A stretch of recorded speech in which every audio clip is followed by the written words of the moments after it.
First Deputy Minority Whip, to also give us brief remarks. Please, a round of applause for him.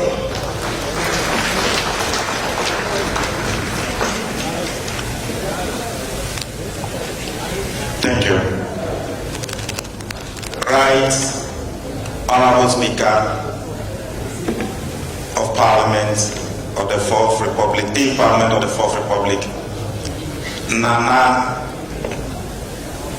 Mahine of Probu Traditional Area, standing in for the Regional House of Chiefs. Please permit me to stand on the already established protocol.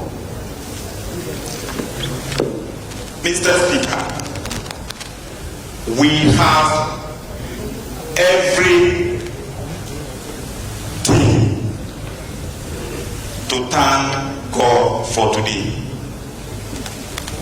30 years of parliamentary democracy, the journey thus far. Why should we celebrate this?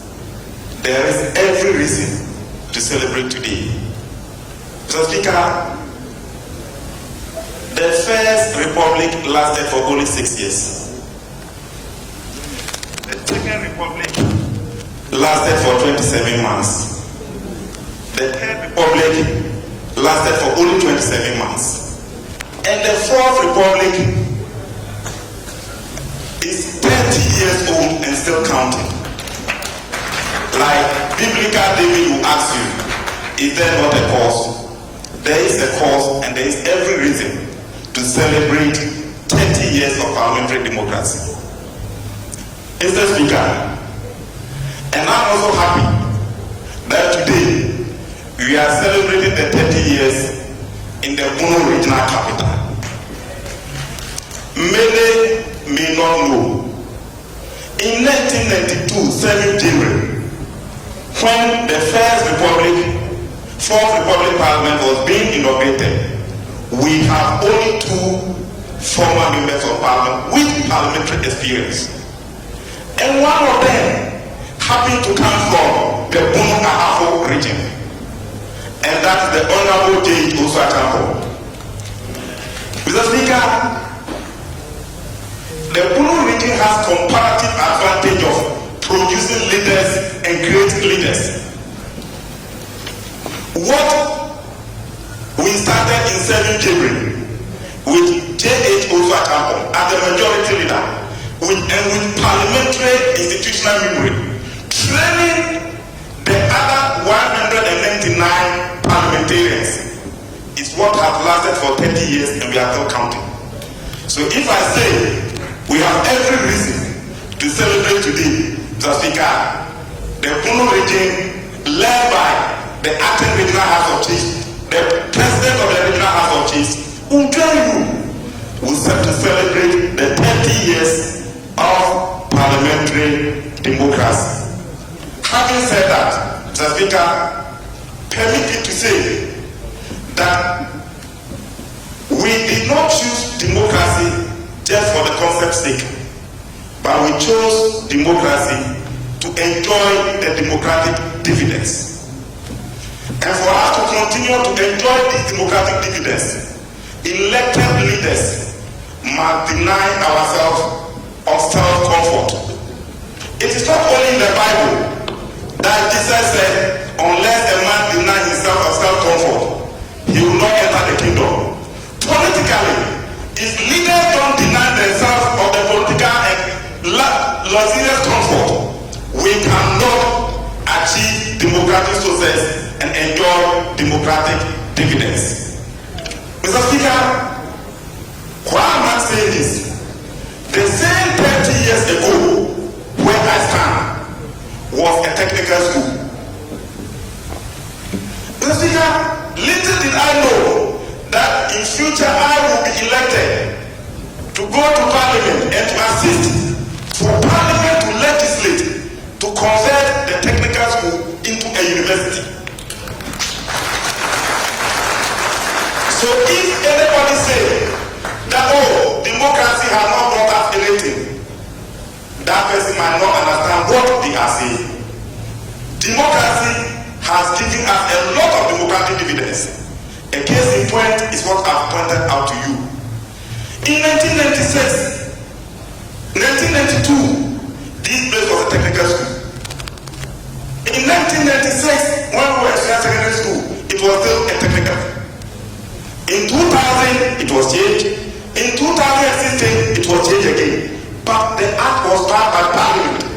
So democracy has brought us a lot of dividends. As youth, we must only exercise patience to be able to enjoy the rest of the democratic dividends. If not, like I started by saying, First Republic 6 years, Second Republic 2.5 years, Third Republic 2.5 years, Fourth Republic 30 years and still counting. But we have scholars who are criticizing this very Fourth Republic that we are practicing. Some are saying, let's go presidential. Others are going, say, let's go parliamentary. Mr. Speaker, the wisdom in people like the Right Honorable Speaker, who assisted in making sure that the Fourth Republic dispensation was started. Thank God they are still here with us. But Mr. Speaker, it is very painful to say that just we are celebrating the 30 years, but Mr. Speaker is the only person who started the 7th January 1993 and he stood in the House of Parliament. Almost all the 200 parliamentarians, except Mr. Speaker, none of them have witnessed all the 8 parliaments. In 7th January 1993, Mr. Speaker was there with Honorable Cletus Apoka and Collins Dowda. But along the line, they lost, went to and were re-elected. But Mr. Speaker was still there. So if you want 30 years of parliamentary democracy, the journey that far, there is only one surviving member in the House who can give a personal account of all the first parliament, second parliament, third parliament, 4th, 5th, 6th, 7th, and 8th without a break. But I started by saying it is painful because when we go to international conferences and meet the South Africans, meet the Egyptians, some have been in parliament for 40 years, some for 30 years, some for 28 years. But the longest serving member of parliament in the House of Parliament in Ghana is only 30 years, and that's the Speaker. So if today, in conclusion, if today we are celebrating 30 years and people like us have the privilege and opportunity to be with the Right Honorable Speaker, the MC said, Mr. Speaker has never attended any more parliament, but in Sunyani, he's here with us. We are blessed, and Mr. Speaker must do that because Mr. Speaker was a product of J. Joshua Akampo. And this is an honor Mr. Speaker has done for J. Joshua Akampo. And all of us, I said, you get here, every politician in the region is a product of the Right Honorable Speaker of Parliament. May God bless us all. On this note, distinguished invited guests, ladies and gentlemen, let me invite to the podium the longest serving member of Parliament, right from 1993 until now. He has been both majority and minority leader and served in a number of ministerial appointments until he became the Speaker of Ghana's Parliament. Ladies and gentlemen, with a single honor and privilege, our Speaker of Ghana's Parliament, Right Honorable Abraham Sumana Kingsford.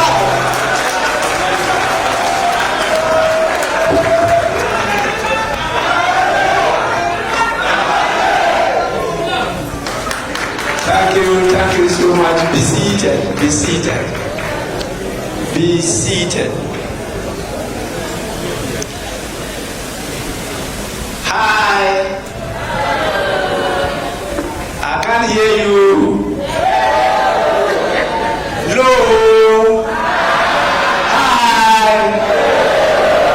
It's a pleasure to always be with you. And let me acknowledge with great reverence the presence of our most revered kings, queens, queen mothers, and elders from this region. I know we have our leaders here from both political parties and the Parliament of Ghana. It's a pleasure to be with all of you. I have always been here, and this is like a home to me. I cannot count the number of times I've been up on this podium to share a word with people, particularly from this technical university. I'm so grateful for your warmth, your hospitality, and the fact that you are always ready to host any program and to accept any request that we put before you. Thank you so much, the Vice Chancellor, represented by the Pro-Vice Chancellor here. We are extremely grateful to all of you.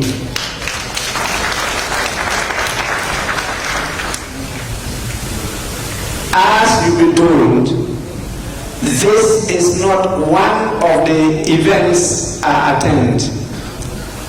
I don't usually participate in the mock parliament or the debates. I usually attend the forum where I deliver the main keynote address. And I'll be doing that in Tachimai, what you now call Techima.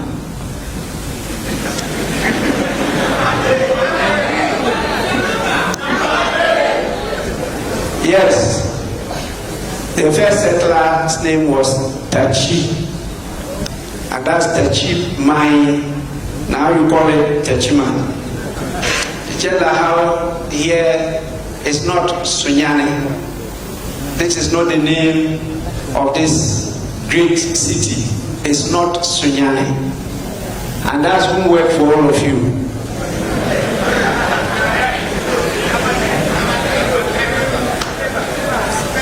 You know the name? Well, you can't pay me. If not, I would have told you. And the elders are here. They will simply tell you what the name means. It's not Sunyani. It's what? Again?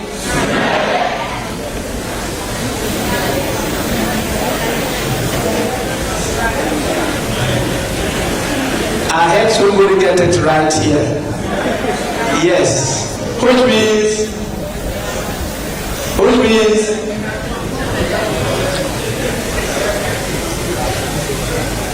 happily today you are not doing so. My friend, your MP, a very good friend of mine and learned friend, you are not butchering him. He is an elephant, but a very good elephant. Your regional minister has always been a very good friend of mine, a very intelligent, articulate lady, and you heard her speak here again. We are grateful to you, regional minister.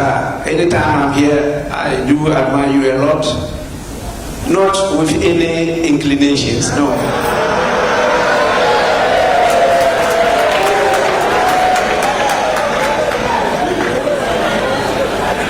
My regional chairman, who is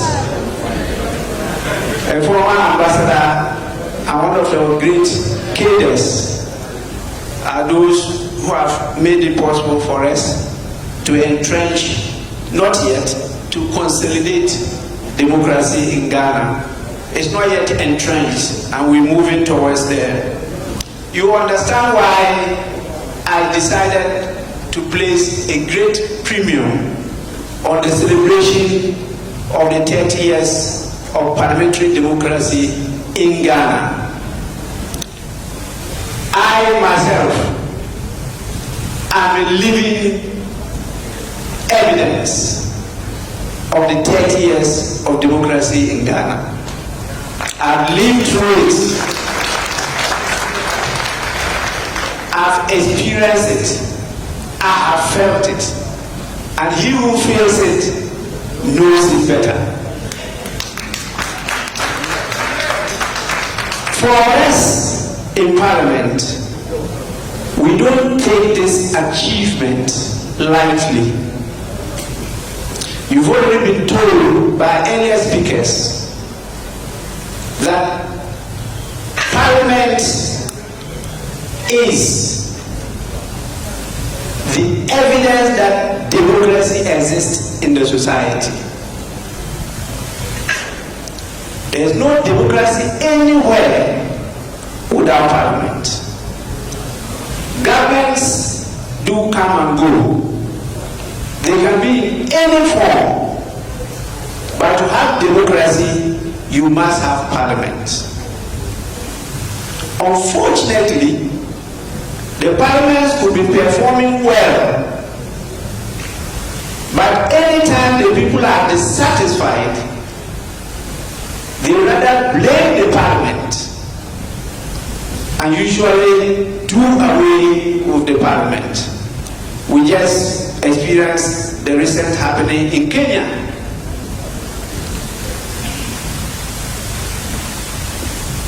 The imposition of taxation was initiated by the executive. That angered the people. They did not go to attack the president. They went to attack Parliament. That showed the central role, the spine of democracy is Parliament. And that is why we should take Parliament, the institution of Parliament, so seriously. And members themselves should not toy with the responsibilities given to them. The Parliament of Kenya is very fortified. It's not like the Parliament of Ghana that is just exposed. And if that issue happen in Ghana, we don't have underground. Neither do we have 20-something floor like they have in Kenya. We just don't pray that it doesn't happen. We should work towards it.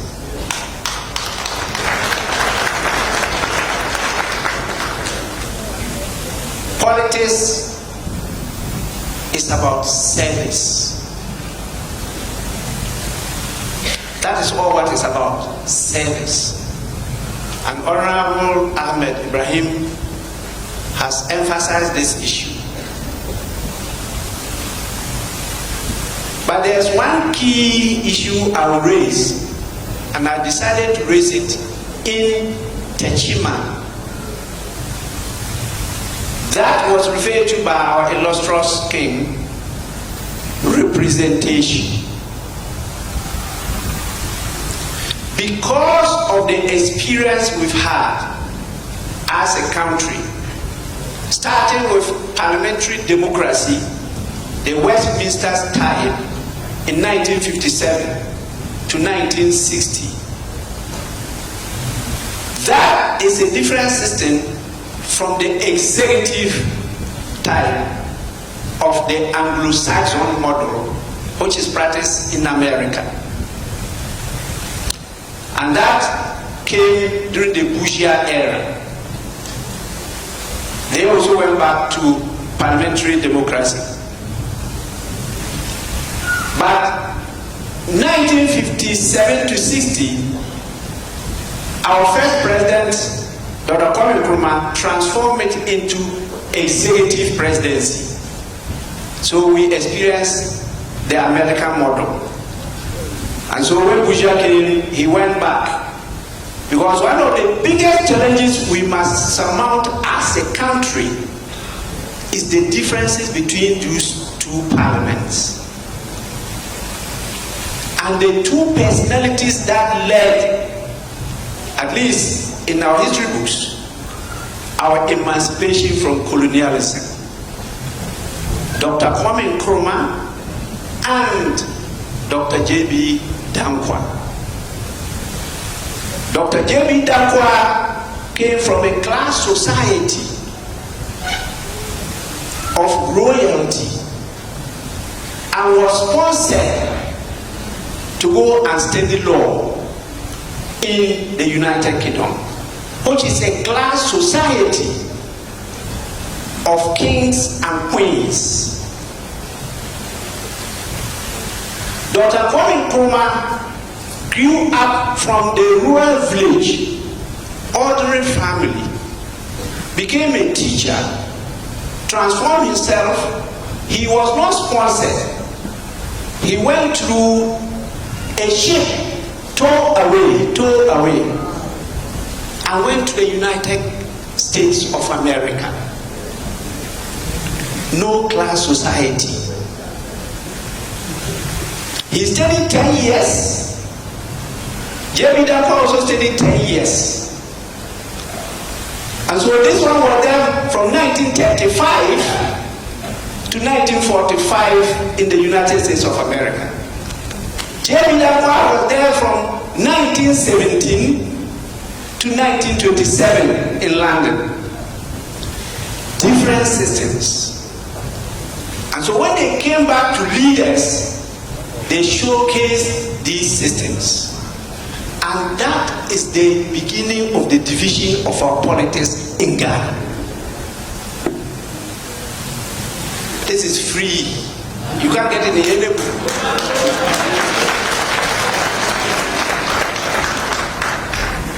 Note these differences. And so anytime my friends in the New Patriotic Party come to power, they admire more of parliamentary democracy, the Westminster style. The NDC and the CPP admire more of the executive presidency, the American type. The experiences were not too palatable to us because Ghana is not UK, Ghana is not America.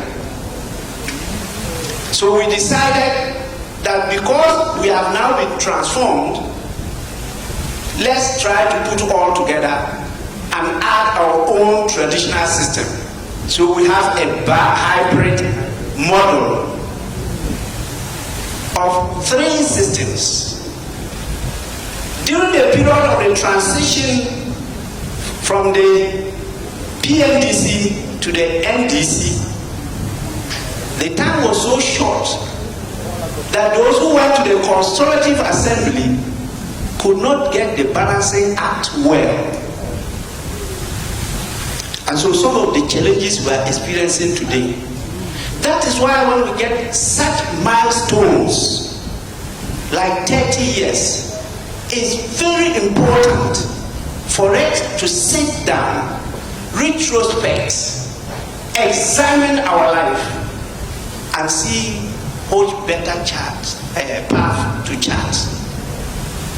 And so this celebration is so dear to somebody like me and to the Parliament of Ghana. We say an unexamined life is not worth living. But in Ghana, we joke with everything. We allowed the Silver Jubilee to pass by 25 years unsung. His Excellency the President launched the 30th anniversary and that ended it. But we, the center of democracy, will not allow that to go. That is why we are here, because we represent you. And anytime democracy is truncated, you lose your rights and liberties. You, the ordinary citizens. We are there to protect you. Because of Parliament, anytime the police go to do anything, we take them on. When there's no Parliament, they can come and pick you from anywhere, lock you up, nobody can say anything. And it has happened before. The elders can tell you what happened in those days. And the ignorance are always undermining the democracy like termites. They keep on exploiting the ignorance of the ordinary citizens to let it look like it's the Parliament that is the problem. And when you fall into that trap and you are returned backsliding, if you go back to that system, you see the difference. So when I hear the youth saying, well, I think the democracy is not working, let's go back to the other system, I said, you don't know what you are saying. When we go back to that system, you can't even say what you are saying now.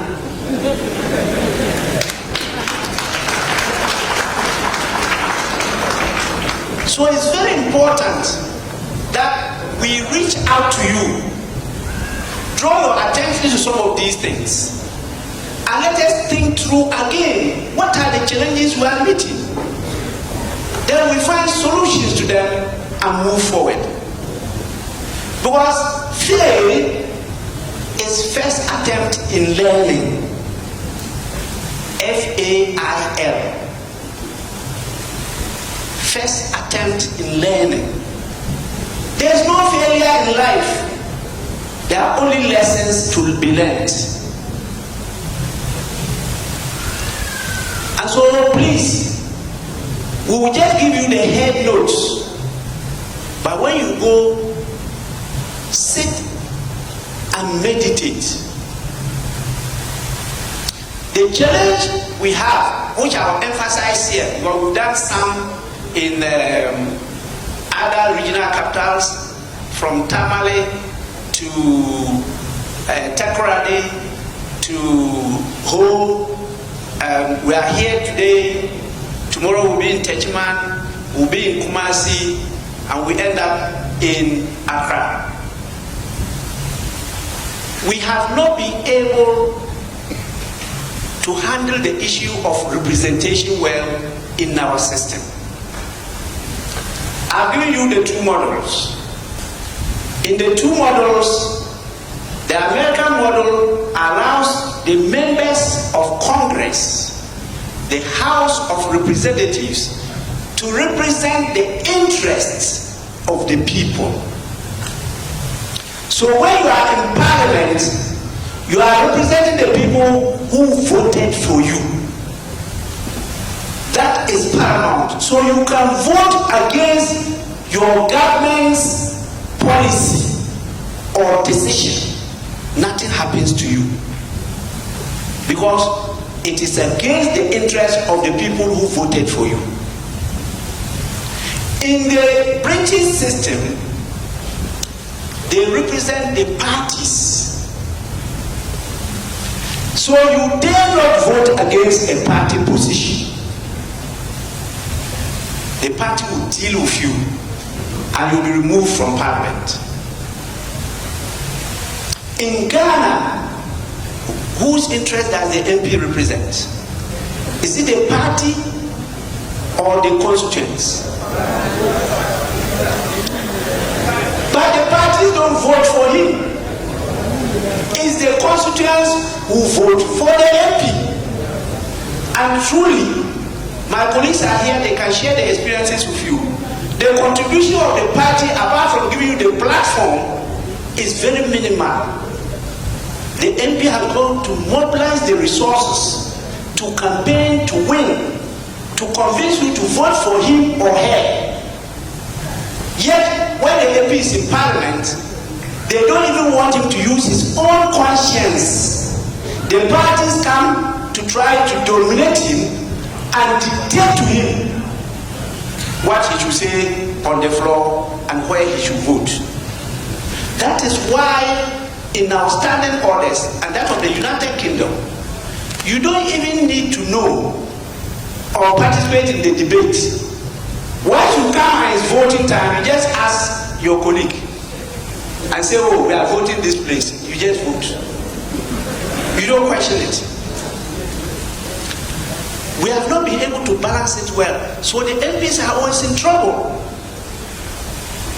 Sometimes your party is saying something which is against your conscience or the interests of your people. And they are compelling you to vote there. You say no. When you say no, they go and undermine you. The next election, you are out. We need to look at it as a people and decide what we want. We give them the mandate. We vote for you as MP. Represent our interests, not that of the party. But that goes with other requirements. Funding of political campaigns and party elections. If I have to look for my money to come and get you to vote for me, and I'm in Parliament, and you say I should represent your interests after I paid you for your service, are you being realistic and truthful? I paid you for your service. If I don't bring the bus, you won't go and vote. If I don't buy the drink and food for you, you won't vote for me. If I don't pay your school fees, you won't vote for me. After I paid you all that, you say I should represent your interest. What interest is that? So,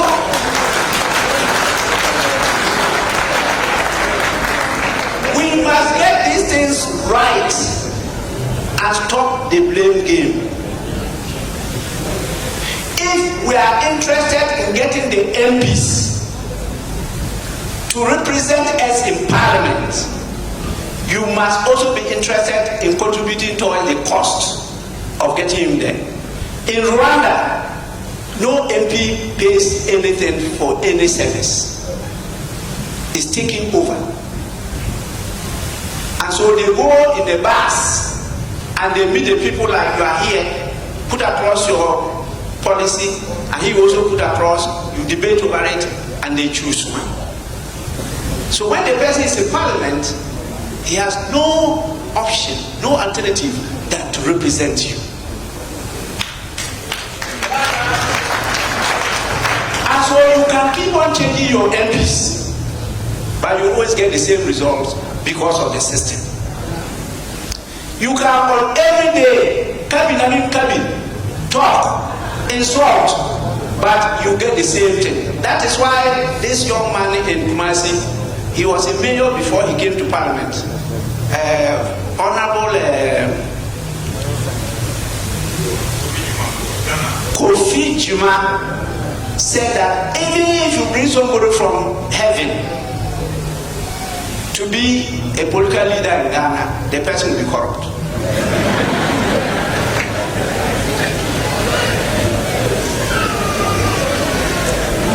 That is why all of you students, professors, lecturers, all of you, when you are in school or when you are lecturing, you can pontificate.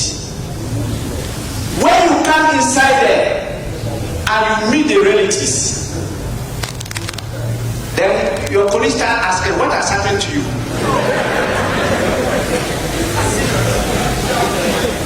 Nothing. It's the system. But there's no way that you can go into the mud and still come out clean. So what we have to do as a country is to clean that mud, that dirt. We have to change the system. We have to.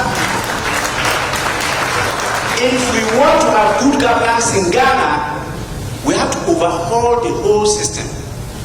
You can count the number of journalists that go on air and attack politicians. And when they become a politician, you see the difference. It is not in them, it is the system. And we need to change that system. can do so is to sit with you, tell you the truth, nothing but the truth, because it's only the truth that will set you free. Then we can all take the decisions. Ghana is a blessed country. God loves Ghana. We have gone through all this because of the love of God. We should have consolidated democracy in Ghana. Unfortunately, it is not yet consolidated. When you consolidate democracy, then you entrench it, then it becomes a culture. You don't need any police officer to stand by the street light when it's red for you to stop, because it's part of your life. You automatically do the things that are democratic. The only way we can do that is to eschew the ignorance, the lack of information, so we all get to know. Please, I'm pouring out my heart to you because you have invested so much in me for all these years.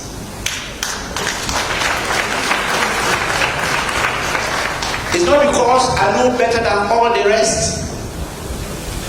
It's divine intervention.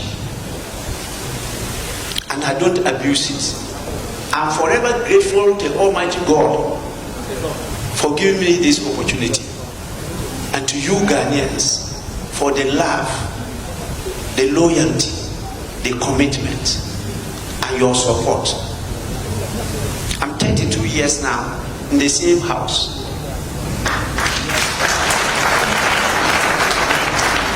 It's not been easy, not at all.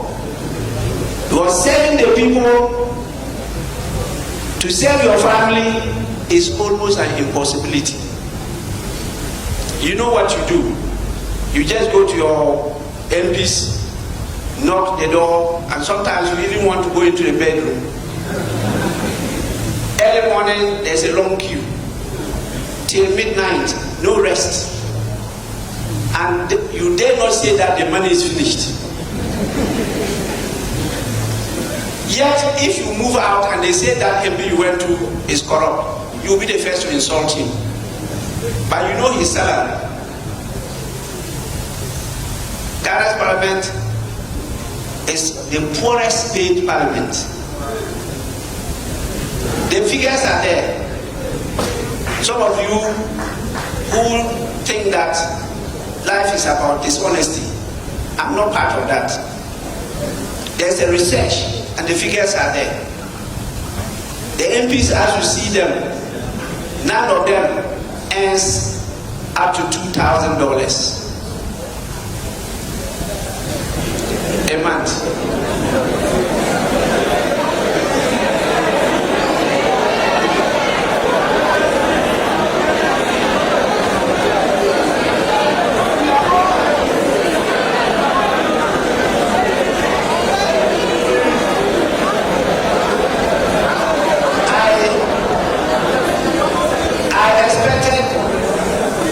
I expected this reaction. So it's not news to me. I know a number of your colleagues that thought otherwise and came to Parliament. And after 4 years, they never contested again. After 4 years, they went back to where they came from. I can mention so many names. And so when you see them committed, it's not because they are making money. If not the former MPs, you live with the former MPs. How are they? The former MPs that you are living with, are they rich? That is why you should learn that it is only the trappings of the office that keeps them going. Whether they are a Land Cruiser or not, immediately they lose the election, you don't see the Land Cruiser again. Many of them lose their marriages. I have gone through it. And I see every weekend I have to send a delegation to funerals of former MPs. Don't let us keep on deceiving ourselves. Let's ponder over this. And as a country, we are getting into another election. Let's take time after the 2024 elections. Look at our constitution again and make some reforms. We need many more women in parliament than we have now. We need many more youth in parliament than we have now. It is not right to take away the rights of the chiefs from participating in politics. It is undemocratic. They are only to vote for you, but you are not to vote for them. That is not part of democracy. We need more of the disabled in parliament. As of now, I don't think we even have one. You cannot represent them better than themselves. The other countries that were far behind us have changed, and they are now moving faster than us. And so these are some of the things that we are sharing with you. Go home, discuss them. We've opened our doors now in Parliament. We have Citizens Bureau. We have the Department for Public Engagement. We have a Department for Public Relations. We have a Department for Media Relations. We have a Department for Public Affairs. We are now establishing a broadcasting station where we're giving you live coverage. You can sit and watch your member of parliament. And we are putting a system in place where you can now speak in your local language so you can communicate better. Because this English is not our language. And there is no society that has developed with another society's language. You need to develop your own language and use that to develop. And so a lot of transformation is happening in your parliament. We are leading the way. We will lead and you will be there. Today you are not in parliament, tomorrow you will be there to serve. And so take what I'm saying seriously, so that when you are confronted, it's not a shock. I want to invite all of you to wherever we go, because we will be giving pieces and bits of it as we go along. And it's good for us to continue this debate. I'm happy that the tertiary students are here and they will engage in the debate. Don't just do it as an academic exercise, but do it as a practical one. Look at the strengths and weaknesses of our local system.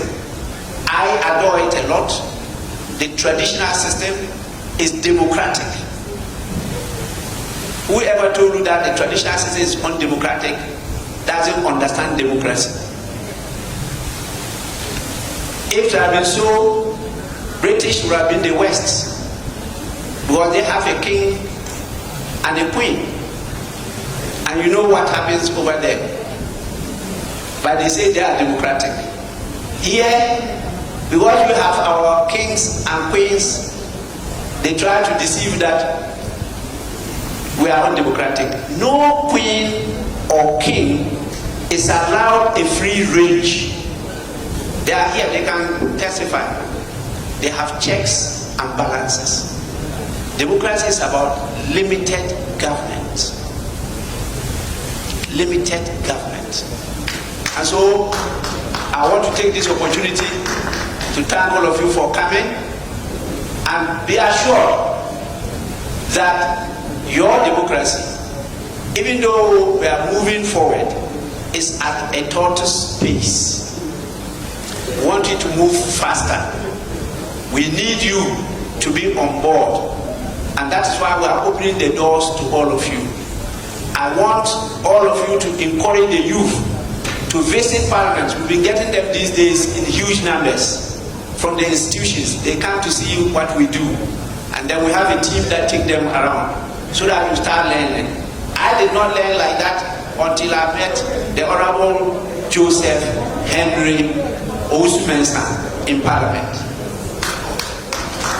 J.S. Osu-Mensah. They were the only two, he and Welbeck Norte of Osu Accra were the only two that had parliamentary experience in 1993. And that was the 27 months experience in the Third Republic. We all understudied them. And Brom Ahafo has been a centerpiece in the establishment of the country called Ghana and in the development of this country called Ghana, and more importantly in the Fourth Republic of Ghana. We have had more clerks from Brom Ahafo than any other region, and we've had more political leaders in Parliament from Brom Ahafo region than any other region. And so when we had the J.H. Osu-Achampo, we also had the J.H. Mensah. So majority from Brom Ahafo, minority from Brom Ahafo. The clerk was Nana Rex Osu-Ansah from Brom Ahafo region. So you are in the leadership of the development of the Fourth Republic, and don't allow that to be taken away from you. For me, there's nothing you can do about it because it's God's gift. Winning an election when your party is in minority, beating a president's candidate in Parliament, the president who has majority in Parliament, if not God, then what else?